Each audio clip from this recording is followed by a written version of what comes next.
ఈనాడు, ఆంధ్రజ్యోతి, సాక్షి అలాగే వెలుగు పేపర్లకు సంబంధించి హెడ్లైన్స్ ఏమి ఇచ్చారో చూద్దాం. దీనిలో భాగంగా ఫస్ట్ ఈనాడు పేపర్లో ఏముందో చూద్దాం.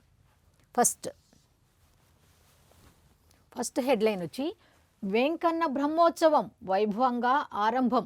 స్వామివారికి 14వసారి పట్టు వస్త్రాలు సమర్పించిన ముఖ్యమంత్రి చంద్రబాబు. ప్రపంచంలో హిందువులు ఎక్కడుంటే అక్కడ శ్రీవారి ఆలయాలు. నెక్స్ట్ దీనికి సంబంధించి ఇంకా ఉన్నాయి. శ్రీవాణి ట్రస్ట్ నిధులతో 5,000 దేవాలయాలు. తిరుమల బ్రహ్మోత్సవాల్లో చంద్రబాబు పాల్గొనడం జరిగింది. అయితే ఈ బ్రహ్మోత్సవాలు అయితే నిన్న అంగరంగ వైభవంగా తిరుమలలో ప్రారంభమైనట్టుగా తెలుస్తోంది. అయితే 14వసారి స్వామివారికి పట్టు వస్త్రాలను చంద్రబాబు నాయుడు గారు సమర్పించారట. నిజంగా ఎంత అదృష్టం ఉంటే అలా స్వామివారికి 14వసారి పట్టు వస్త్రాలను సమర్పించడం అనేది ఒక అదృష్టంగానే భావించవచ్చు. అయితే శ్రీవాణి ట్రస్ట్ నిధులతో 5,000 దేవాలయాలు. ఎక్కడ శ్రీవారి ఆలయాలు ఎక్కడ ఉంటే అక్కడ, హిందువులు ఎక్కడ ఉంటే అక్కడ శ్రీవాణి ట్రస్ట్ నిధులతో 5,000 దేవాలయాలు. ఎక్కడ ప్రపంచంలో హిందువులు ఎక్కడుంటే అక్కడ శ్రీవారి ఆలయాలు ఏర్పాటు చేస్తామని చెప్పడం జరిగింది. నెక్స్ట్ ఇంకొక వార్త కూడా ఉంది. అదేమిటంటే తెలుగు సంస్కృతి దేశ నాగరికతకు పునాది. దీనికి సంబంధించి విజయవాడ ఉత్సవంలో ఉపరాష్ట్రపతి రాధాకృష్ణన్ పాల్గొన్నారు. నిన్న విజయవాడలో జరుగుతున్నటువంటి ఉత్సవ కార్యక్రమంలో ఉపరాష్ట్రపతి రాధాకృష్ణన్ గారు పాల్గొన్నట్లుగా తెలుస్తోంది. అయితే దీనికి సంబంధించి ఆయన కొన్ని రకాల వర్డ్స్ మన తెలుగు భాషకి దానికున్న ప్రాముఖ్యతను తెలియజేస్తూ కొన్ని రకాల వర్డ్స్ అన్నారు. అవేమి అన్నారు ఏమిటనేది ఒకసారి చూద్దాం. నవరాత్రుల్లో దుర్గమ్మను విభిన్న రూపాల్లో కొలవాలని చెప్పిన మన సంస్కృతి మహిళా సాధికారత ప్రాధాన్యం తెలియజేస్తుంది.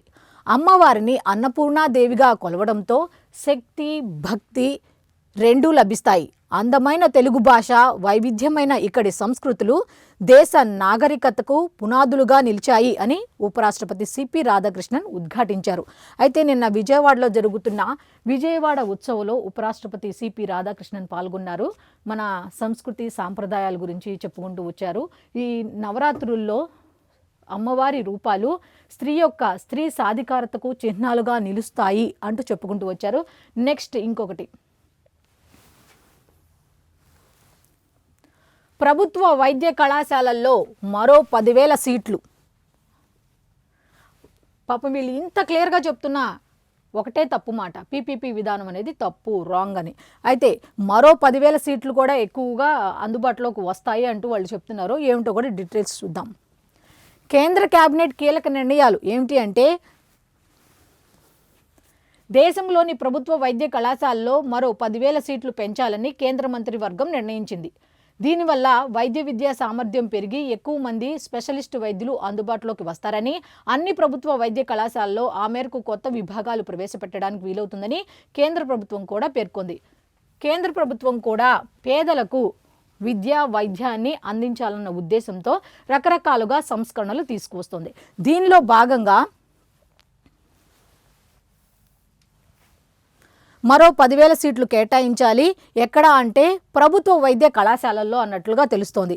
అయితే సేమ్ కేంద్ర ప్రభుత్వ ఆలోచనలకు అనుగుణంగా మన రాష్ట్ర ప్రభుత్వం కూడా నడుస్తోందా, అందుకే ఈ పీపీపీ విధానాన్ని తీసుకువస్తుందా అంటే చాలామంది చెప్తున్న మాట ఏమిటంటే అవును అని.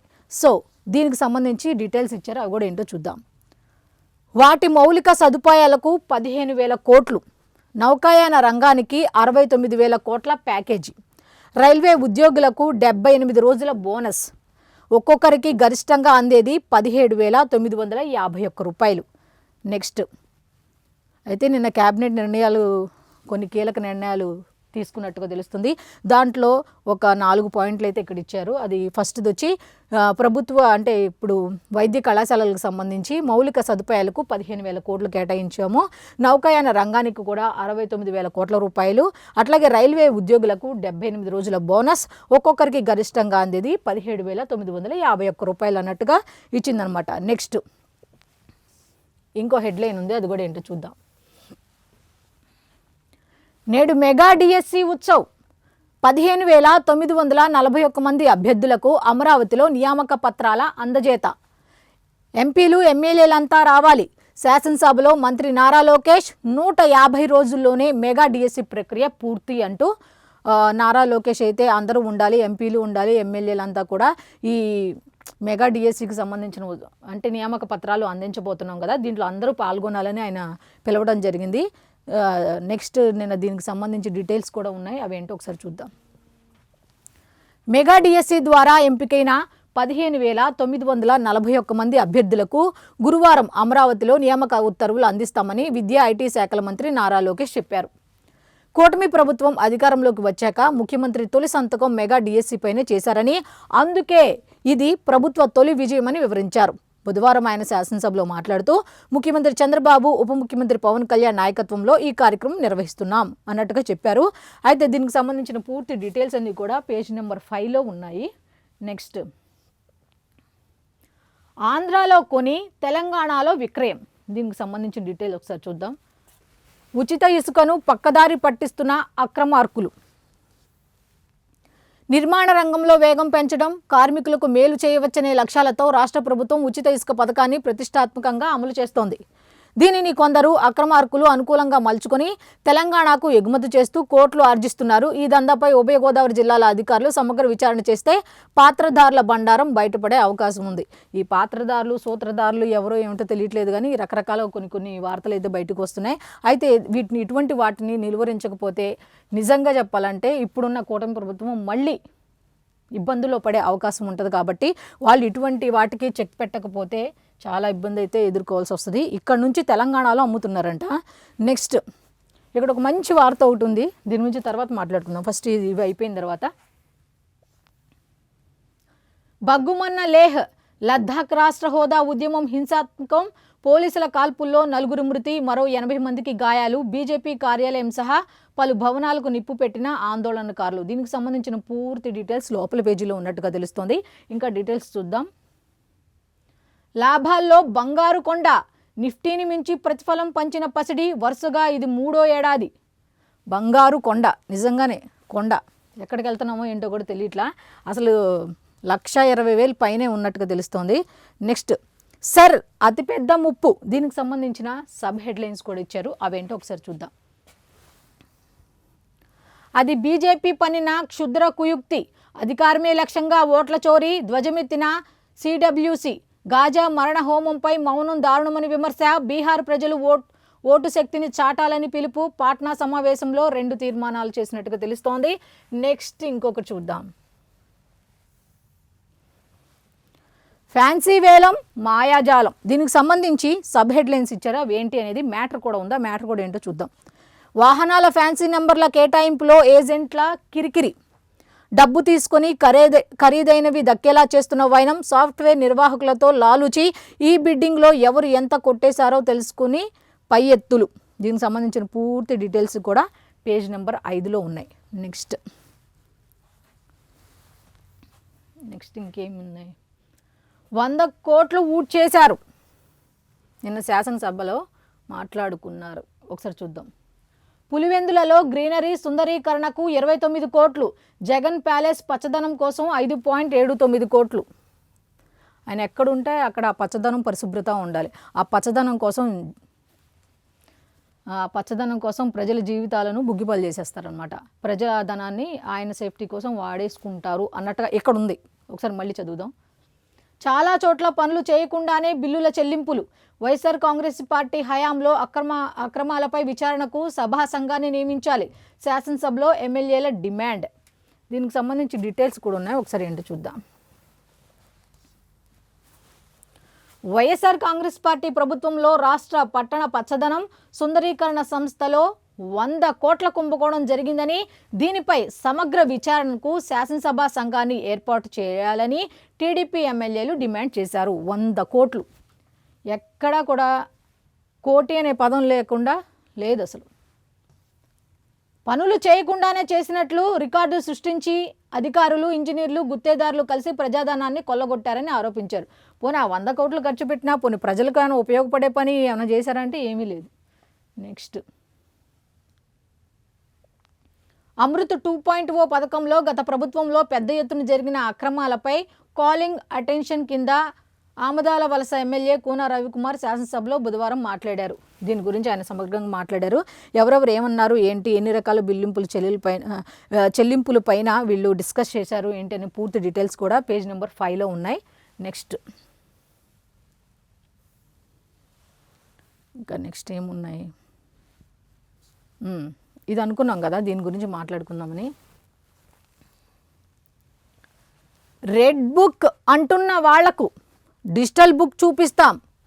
డిజిటల్ చెల్లింపుల ద్వారా ఎన్ని కోట్లు మద్యం స్కామ్లో వెనకేశారు, దోచుకున్నారు, దాచుకున్నారు అన్నది అందరికీ తెలుసు.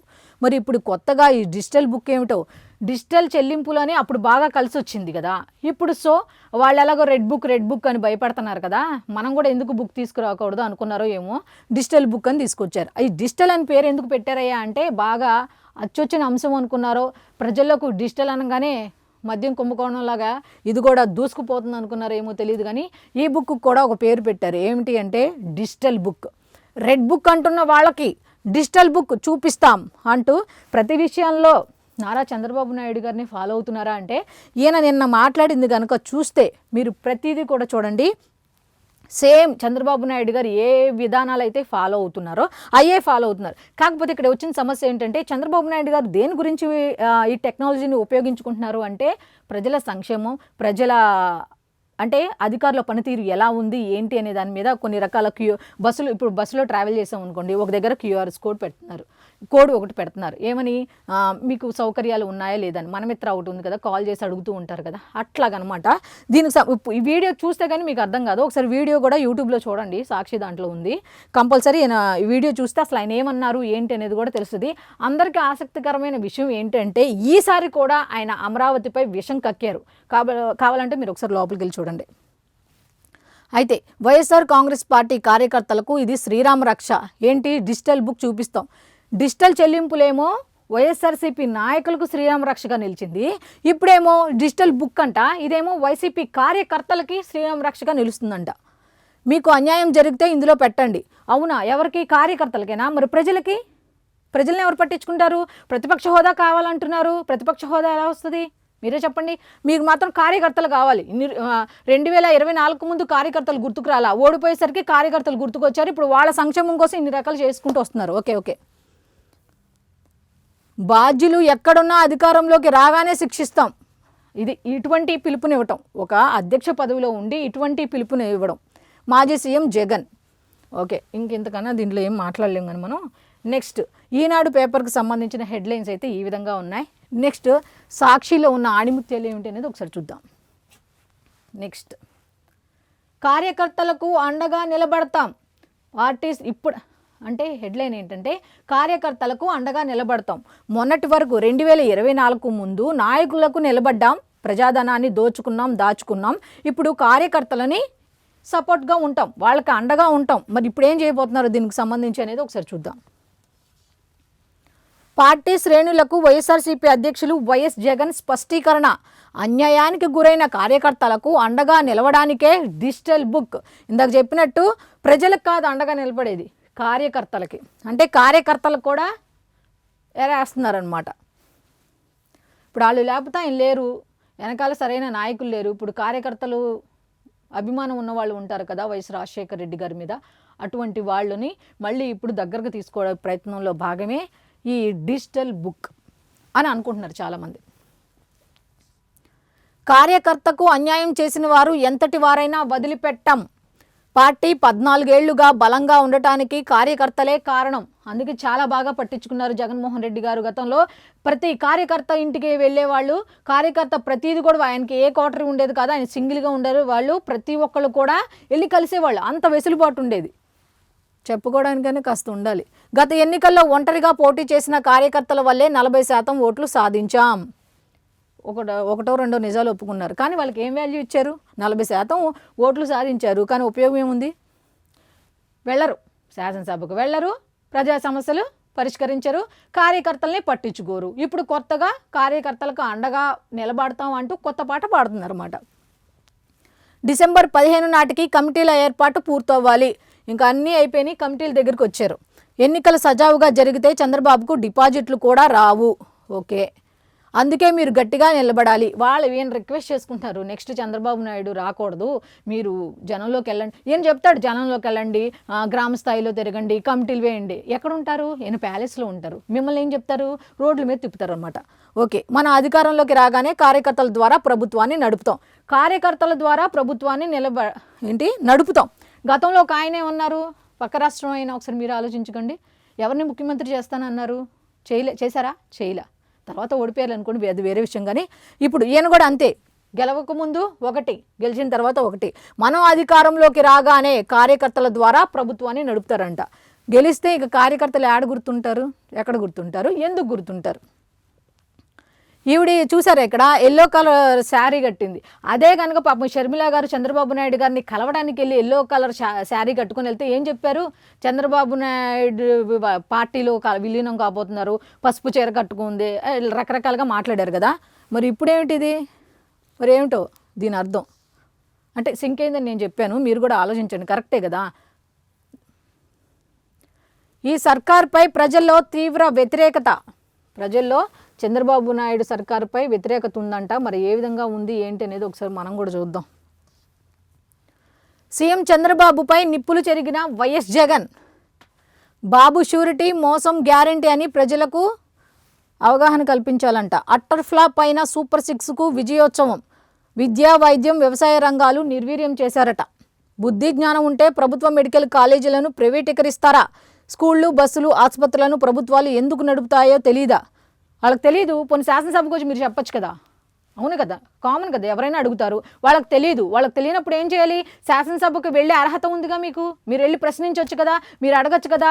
ఇప్పుడు ఎక్కడో కూర్చొని ఇలా సభలు, సమావేశాలు, లేకపోతే మీ కార్యకర్తల మీటింగ్స్ పెట్టుకుని మాట్లాడితే ఉపయోగం ఏముంటుంది? చక్కగా శాసనసభకు వెళ్ళి ఇదే ప్రశ్న మీరు అడిగింది కరెక్టే. ఒక రకంగా ఇప్పుడు మన వైఎస్ఆర్సీపీ వాళ్ళని మనం తప్పు పట్టడానికి లేదు, వాళ్ళు మంచి మంచి పాయింట్లే తీసుకుంటున్నారు. కానీ అక్కడెక్కడో కూర్చుంటే ఎలాగా? ప్రజల్లోకైనా వెళ్ళాలి, ప్రజల్లోకి వెళ్ళరు. పోనీ ప్రజల్లోకి వెళ్ళకపోతే వెళ్ళపోయారు, కనీసం ప్రజా సమస్యలను చర్చించే ఈ అసెంబ్లీకైనా వెళ్ళాలి కదా. అక్కడ ఏం లేదు.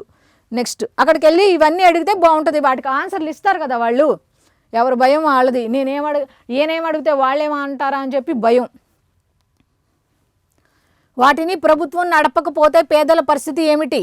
దోపిడికి గురికారా? డబ్బులు లేకపోయినా అమరావతికి 2 లక్షల కోట్లు ఖర్చు చేస్తామంటున్నారు. నేను ఇందాక మాట చెప్పాను చూసారా, అమరావతి మీద విషం చిమ్మటం మళ్ళీ మొదలు పెట్టారు అని. ఇదిగోండి, నేను చెప్పింది అబద్ధమైతే వాళ్ళ సాక్షి పేపర్లోనే రాశారు.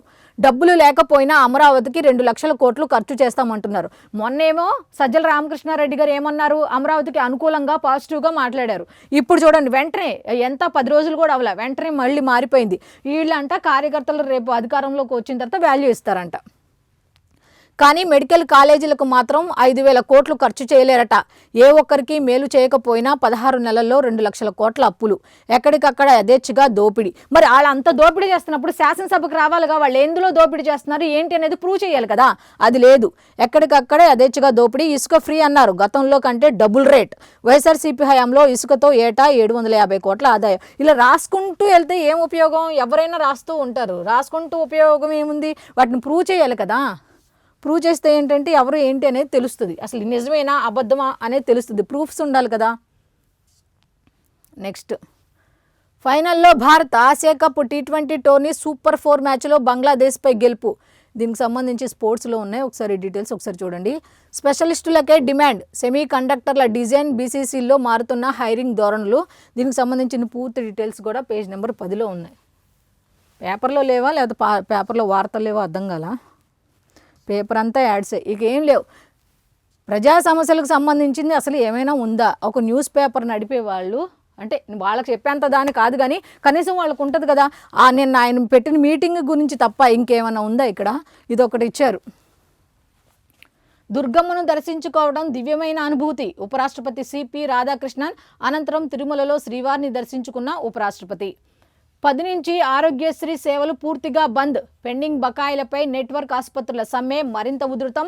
ఇప్పటికే ఉచిత OP సేవలు నిలిపేసిన ఆసుపత్రులు IP ఇతర సేవలు నిలిపేస్తామని ఆశ. అల్టిమేటం. 3,000 కోట్లకు పైగా బకాయి పెట్టిన ప్రభుత్వం.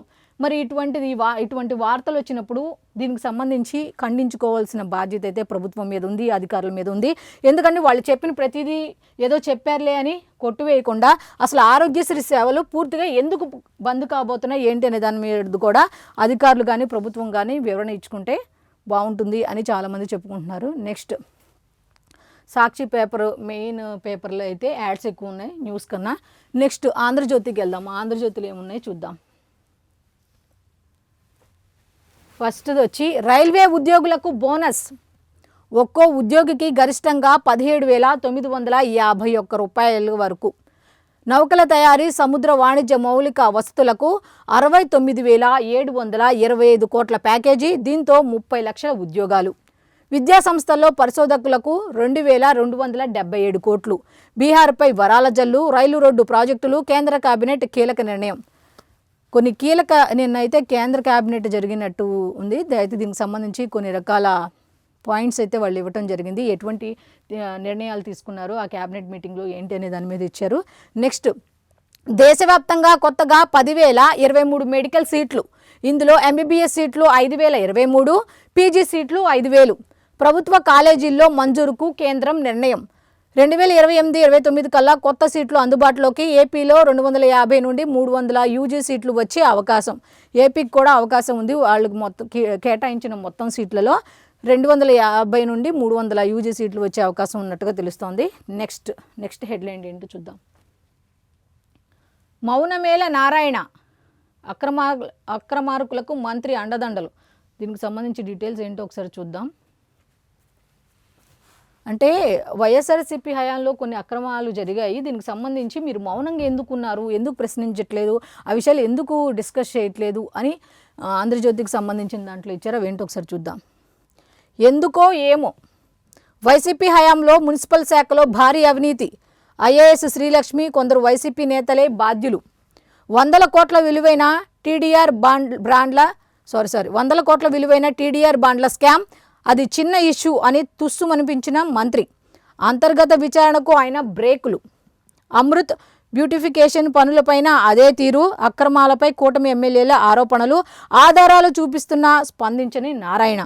సభా సంఘం వేసేందుకు ససేమీరా. నాటి అక్రమార్కులపై ఆయనకు ఎందుకు అంత ప్రేమ? అంత అన్యాయం జరిగిందని ప్రూఫ్లతో సహా చాలామంది చూపిస్తున్నారు. చాలామంది మిమ్మల్ని అడుగుతున్నారు, కనీసం మీరు ఎందుకు చర్యలు తీసుకోవట్లా? గతంలో వాళ్ళు అలా చేస్తే మీరు అలా ఎలా వదిలేస్తారు? వాళ్ళని ప్రశ్నించాలి కదా అని ఈ ఆంధ్రజ్యోతి పేపర్కి సంబంధించిన దాంట్లో ఉంది. నెక్స్ట్ బ్రహ్మోత్సవ సంరంభం. బ్రహ్మోత్సవాలు తిరుపతిలో నిన్న ఘనంగా ప్రారంభమైనట్టుగా తెలుస్తోంది. దీనికి సంబంధించి డీటెయిల్స్ ఉన్నాయి, ఒకసారి చూద్దాం.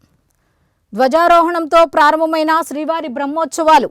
స్వామికి పట్టు వస్త్రాలు సమర్పించిన సీఎం చంద్రబాబు. రాత్రి పెదశేష వాహనంపై వ్యవహరించిన మలయప్ప వాహన సేవలో పాల్గొన్న ఉపరాష్ట్రపతి రాధాకృష్ణన్. ఎవరికి ఇవ్వని అవకాశం శ్రీవారు నాకు ఇచ్చారు.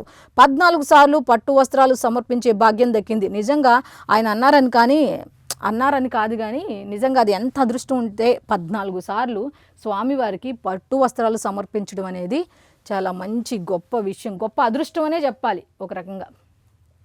నెక్స్ట్ మోదీ సర్కార్కు చట్టబద్ధత లేదు. బీహార్లో సిడబ్ల్యూసి భేటీలో తీర్మానం. ఎస్సీ ఎస్టీ అట్రాసిటీ తరహాలో ఎంబీసీలకు చట్టం. రాహుల్ గాంధీ కొన్ని రకాల వ్యాఖ్యలు చేశారు నిన్న బీహార్లో. దీనికి సంబంధించి డీటెయిల్స్ కూడా పేజ్ నెంబర్ 2లో ఉన్నాయి. అయితే సబ్ హెడ్లైన్స్ కూడా ఇచ్చారు, అవేంటో ఒకసారి చూద్దాం. ఓట్ల చోరీతో గెలిచిన ఈ ప్రభుత్వానికి నైతికంగా రాజకీయంగా ఏ విలువ లేదు. ఎక్కడ చూసినా ఓట్ చోర్, గద్దీ చోడ్. కాంగ్రెస్ పోరాటంలో అంతా కలిసి రావాలి. మోదీ కౌగిలింతల దౌత్యం బెడిసికొట్టింది. మిత్రదేశం అంటూనే ట్రంప్ సుంకాలు వేశారు. అమెరికా జబ్బు కంటే చైనా మందు ప్రమాదం అట. నెక్స్ట్ బగ్గుమన్న లద్దాఖ్. హింసాత్మకంగా మారిన రాష్ట్ర హోదా నిరసనలు. 4 మృతి. దీనికి సంబంధించిన డీటెయిల్స్ అన్ని కూడా పేజ్ నెంబర్ 2లో ఉన్నాయి. సబ్ హెడ్లైన్స్ కూడా ఇచ్చారో ఏమి ఇచ్చారో చూద్దాం. 70 మందికి పైగా గాయాలు. లేహ్లో బీజేపీ ఆఫీసు దహనం. సెక్రటేరియట్ భవనానికి నిప్పు. పోలీసులపై రాళ్లు రువిన ఆందోళనకారులు. నెక్స్ట్ దీనికి సంబంధించిన అయితే ఇవే. ఇంకా ఉన్నాయి, ఇంకా ఏమేమి ఉన్నాయి అన్నది ఒకసారి చూద్దాం. ఓకే, కొత్త టీచర్లు వచ్చేస్తున్నారు. 15,941 మందికి నేడే నియామక పత్రాలు. అమరావతి సభలో అందజేత. దీనికి సంబంధించి సబ్ హెడ్లైన్స్ ఇచ్చారు, డీటెయిల్స్ కూడా ఇచ్చారు. అవేంటో ఒకసారి చూద్దాం. కొత్త టీచర్లలో సగం మంది మహిళలు. టాపర్లుగా నిలిచిన 16 మంది సహా 22 మందికి పత్రాలు ఇవ్వనున్న సీఎం. తక్కిన వారికి అందించనున్న అధికారులు, పాల్గొననున్న పవన్ కళ్యాణ్, లోకేష్, హాజరవనున్న ఎమ్మెల్యేలు, నేతలు. 34,000 మంది కోసం ప్రాంగణం సిద్ధం. 34,000 మంది హాజరవుతారు అన్నట్టుగా ఏర్పాట్లు అయితే చేస్తున్నట్టుగా తెలుస్తుంది. 47 ఉద్యోగాలకు 10 నోటిఫికేషన్లు, వేర్వేరు శాఖల్లో భర్తీకి ఏపీపీఎస్సీ రెడీ. దీనికి సంబంధించి పూర్తి డీటెయిల్స్ కూడా పేజ్ నెంబర్ 13లో ఉన్నాయి. 2న ఆటో డ్రైవర్ల సేవలో మొత్తం లబ్ధిదారులు 3.10 లక్షల మంది. ఒక్కొక్కరి ఖాతాలో 15,000 చొప్పున జమ. రాష్ట్ర ప్రభుత్వంపై 466 కోట్ల రూపాయల భారం. నెక్స్ట్, తొలగించిన ఉద్యోగులకు మళ్లీ డిమాండ్. H1B వీసా ఫీజు భారీ పెంపుతో మారిన పరిణామాలు. ఆ వీసాపై అమెరికాకు వెళ్లి ఇటీవలి కాలంలో ఉద్యోగం కోల్పోయిన వారికి కంపెనీల పిలుపు. ప్రతిభావంతులైన భారతీయ టెక్కీలకి స్వాగతం, జర్మనీ. నెక్స్ట్, ఆంధ్రప్రభకి సంబంధించిన వార్తలు అయితే ఇవి ఉన్నాయి. అయితే ఇంకొక 2 వార్తలు ఉన్నాయి, అవి కూడా ఒకసారి చూద్దాం. మోహిత్ రెడ్డి వాహనాల్లోనే మద్యం ముడుపుల తరలింపు. లాగ్ బుక్లో తిరుపతి పరిసరాల్లో, కానీ హైదరాబాద్కు వాహనాలు. వారి కంపెనీల ఖాతాలకు భారీగా సొమ్ము. మోహిత్ను విచారించాలి, ముందస్తు బెయిల్ ఇవ్వొద్దు. లూత్రా వాదనలు, హైకోర్టు తీర్పు రిజర్వ్. దీనికి సంబంధించిన డీటెయిల్స్ అయితే పేజ్ నెంబర్ 13లో ఉన్నాయి. ఇంకొక వార్త కూడా ఉంది, అది కూడా ఏమిటో ఒకసారి చూద్దాం. సినిమా చూపిస్తా ఎవరికో, డిజిటల్ బుక్తో ప్రతీకారం తీర్చుకుందాం. కూటమి నేతలు, అధికారులు సప్త సముద్రాల అవతల ఉన్నా వదిలిపెట్టేది లేదు. ఎందుకు? ప్రభుత్వంపై 15 నెలల్లోనే తీవ్ర అసంతృప్తి. మేం అధికారంలోకి వస్తే పార్టీ కేడర్ ద్వారా అభివృద్ధి కార్యక్రమాలు. జగన్ వస్తే, మరి రాకపోతే, ఒకవేళ అధికారంలో ఉన్న వాళ్ళు తప్పులు ఏమైనా చేస్తే ప్రశ్నించాలి కదా, శాసనసభకు వెళ్ళొచ్చు కదా. ఇవన్నీ మంచి మంచి పాయింట్లే, పాపం బాగానే ప్రిపేర్ అవుతున్నారు, ఆయన బాగానే చెప్తున్నారు. కానీ కాకపోతే శాసనసభలో ఇవన్నీ రైస్ చేస్తే బాగుంటుందని చాలామంది అనుకుంటున్నారు. నెక్స్ట్, అభివృద్ధి కార్యక్రమాలు. వైసీపీ సమావేశంలో డిజిటల్ బుక్ ఆవిష్కరణ. డిజిటల్ చెల్లింపులు అయిపోయినాయి, కలిసి వచ్చిన ఓడి కాబట్టి డిజిటల్ బుక్ అనేది కూడా ఆయన ఆవిష్కరించడం జరిగిందనమాట. దీనికి సంబంధించిన పూర్తి డీటెయిల్స్ అన్నీ కూడా పేజ్ నెంబర్ 13లో ఉన్నాయి. నెక్స్ట్, ఇప్పుడు వెలుగుకి వెళ్దాం. వెలుగు పేపర్లో తెలంగాణకు సంబంధించి హెడ్లైన్స్ ఉన్నాయి. ఏమేమి ఇచ్చారు ఏంటి అనేది ఒకసారి చూద్దాం. సర్తో ప్రజాస్వామ్యానికి ముప్పు, ఇది హెడ్లైన్. దీనికి సంబంధించి సబ్ హెడ్లైన్స్ ఇచ్చారు. ఏమి ఇచ్చారు ఏంటి అనేది చూద్దాం. పాట్నాలో జరిగిన సిడబ్ల్యూసి మీటింగ్లో కాంగ్రెస్ తీర్మానం. అధికారం కోసం బీజేపీ డర్టీ పాలిటిక్స్ చేస్తున్నదని ఫైర్. ట్రంప్తో మోదీ ఫ్రెండ్షిప్ వల్లే ఈ టారిఫ్లు. ఖర్గే, విదేశాంగ విధానాలు పతనమయ్యాయి. రాహుల్, బీసీల వాటా కోసం పోరాటంలో తెలంగాణ ఆదర్శం. PCC chief Mahesh Goud. CWC సమావేశంలో పాల్గొన్న సీఎం రేవంత్, భట్టి, ఉత్తమ్ దామోదర్. నిన్న జరిగిన సమావేశంలో అయితే వీళ్ళందరూ పాల్గొనడం జరిగింది. సిడబ్ల్యూసి మీటింగ్ అయితే జరిగిందంట. దానికి సంబంధించి సీఎం రేవంత్ రెడ్డి కూడా దాంట్లో పాల్గొన్నట్టుగా తెలుస్తోంది. నెక్స్ట్, హైవేల భూసేకరణకు కేంద్రం కొర్రీలు. రాష్ట్ర ప్రభుత్వం రైతులకు ఎక్కువ పరిహారం చెల్లిస్తున్నదట. దీనికి సంబంధించిన హెడ్లైన్ అయితే ఇది. అయితే సబ్ హెడ్లైన్స్ కూడా ఉన్నాయి, ఏమున్నాయి ఏంటనేది ఒకసారి చూద్దాం. ఇందుకు కేంద్ర నిబంధనలు ఒప్పుకోవంటూ అడ్డంకులు. రైతులకు పరిహారం ఫైళ్లను వెనక్కి పంపుతున్న NHAI అధికారులు. అదనపు సొమ్మును తాము చెల్లిస్తామని రాష్ట్ర సర్కార్ చెబుతున్నా వినట్లే. 5 నేషనల్ హైవేలతో పాటు RRR విషయంలోనూ ఇదే పరిస్థితి. పర్మిషన్లు రాక నిలిచిన భూసేకరణ, ముందుకు కదలని పనులు. పరిహారం కోసం ఆందోళనకు దిగుతున్న రైతులు. దీనికి సంబంధించిన డీటెయిల్స్ అన్నీ కూడా పేజ్ నెంబర్ 2లో ఉన్నాయి. నెక్స్ట్, వరద బాధితుల గురికి సంబంధించింది ఒక హెడ్లైన్ అయితే ఉంది, అది ఏమిటి అనేది ఒకసారి చూద్దాం. వరద బాధితులను ఆదుకుంటాం, ముంపు సమస్యలను పరిష్కరిస్తాం. మంత్రి వివేక్ వెంకటస్వామి. గత ప్రభుత్వం నిర్లక్ష్యం వల్లే హైదరాబాద్లో వరదలు, నాలాలు, డ్రైనేజీలను పట్టించుకోలేదని ఫైర్. బాటిల్ నెక్ ప్రాబ్లమ్స్తో ముంపు. మంత్రి పొన్నం. జూబ్లీహిల్స్లోని వరద ప్రభావిత ప్రాంతాల్లో పర్యటన. నిన్న మంత్రులు పర్యటించారు ఆ వరద ప్రభావిత ప్రాంతాల్లో. దానికి సంబంధించినవి అయితే ఉన్నాయి. నెక్స్ట్, ఇంకొక వార్త కూడా ఉంది, ఏమిటో చూద్దాం. బీసీ రిజర్వేషన్లపై రేపే జీవో. రేపు వస్తుందట దీనికి సంబంధించి, రిజర్వేషన్లకు సంబంధించి. అయితే సబ్ హెడ్లైన్స్ ఉన్నాయి, అవి కూడా ఏంటో ఒకసారి చూద్దాం. ప్రక్రియను పూర్తి చేసిన రాష్ట్ర సర్కార్. 27న పొలిటికల్ పార్టీలతో జిల్లాల్లో మీటింగ్. 28న రిజర్వేషన్ల గెజిట్ ప్రచురించేలా ఏర్పాట్లు. 29న లోకల్ బాడీ ఎలక్షన్స్కు షెడ్యూల్ ప్రకటించే ఛాన్స్. వాళ్ళైతే 29 అంటున్నారు. పకడ్బందీగా పూర్తి చేయాలని ఉన్నతాధికారులకు సీఎం ఆదేశాలు. దీనికి సంబంధించిన పూర్తి డీటెయిల్స్ అన్నీ కూడా పేజ్ నెంబర్ 4లో ఉన్నాయి. నెక్స్ట్ ఏంటో చూద్దాం. రైల్వే ఉద్యోగులకు 78 రోజుల జీతం బోనస్. నాన్ గెజిటెడ్ ఎంప్లాయీస్కు ఒక్కొక్కరికి 17,951 రూపాయలు వస్తాయి అన్నట్టుగా ఉంది. నెక్స్ట్, హైదరాబాద్లో డ్రోన్ పోలీసింగ్. ట్రాఫిక్ నిర్వహణ, బందోబస్తుకు డ్రోన్లను వాడుతున్న పోలీసులు. ఎయిర్ పెట్రోలింగ్లో ఇప్పటికే 3 డ్రోన్లు, త్వరలో మరో 4 రంగంలోకి. Drone patrolling success. ట్రాఫిక్ పోలీసులు. దీనికి సంబంధించిన డీటెయిల్స్ అన్నీ కూడా పేజ్ నెంబర్ 4లో ఉన్నాయి. నెక్స్ట్, తంగేడు లేదమ్మా ఉయ్యాలో, బతుకమ్మలన్నీ బంతి పూలతోనే. నెక్స్ట్, బతుకమ్మ పండుగ జరుగుతోంది కదా, ఒక్కొక్క రోజుకి ఒక్కొక్కటి కదా, దానికి సంబంధించిన డీటెయిల్స్ అన్ని ఇచ్చారు. బీళ్లన్నీ సాగు భూములు వెంచర్లుగా మారటంతో తంగేడు, గునుగు పూలు కనుమరుగు. ఆ పూలు అనేది కూడా లేవు అసలు. బతుకమ్మ అనేసరికి ఇలా ఉండాలి, కనీసం గూనుగు పూలు కానీ తంగేడు పూలు కానీ అసలు ఏం లేవు. గ్రానైట్ క్వారీలు, క్రషర్లతో గుట్టలపైన కనిపించని పూల మొక్కలు. శాస్త్రానికి 2-3 తంగేడు రెమ్మలతోనే సరి. సీత జడ, బీర, కట్ల పువ్వులు తక్కువే. పసుపు, ఆరెంజ్ కలర్ బంతిపూల వరుసతో బతుకమ్మలు పేరుస్తున్న మహిళలు. ఇక పువ్వులు ఏమి లేక ఎక్కడ ఏమి దొరక్క ఉన్న పూలతోనే ఇట్లా బతుకమ్మలు పేరుస్తున్నారు అంటూ దీనికి సంబంధించిన వార్త అయితే ఉంది. నెక్స్ట్, లాస్ట్ వార్త. దసరాకు కొత్త పోలీస్ బాస్. డీజీపీ రేసులో శివధర్ రెడ్డి, సివి ఆనంద్. ఈ నెలాఖరులో ప్రస్తుత DGP retirement intelligence chief Shivadhar రెడ్డికే ఛాన్స్. హైదరాబాద్ సిపి సివి ఆనంద్కు విజిలెన్స్ ఏసీబీ చీఫ్గా అవకాశం అంటూ ఈ వెలుగు పేపర్లకు సంబంధించిన డీటెయిల్స్ అయితే ఈ విధంగా ఉన్నాయి. ఇంకొకటి ఉంది. ఆసియా కప్ ఫైనల్లో ఇండియా. ఆసియా కప్లో టీమిండియా ఫైనల్ బెర్త్ను ఖాయం చేసుకుంది.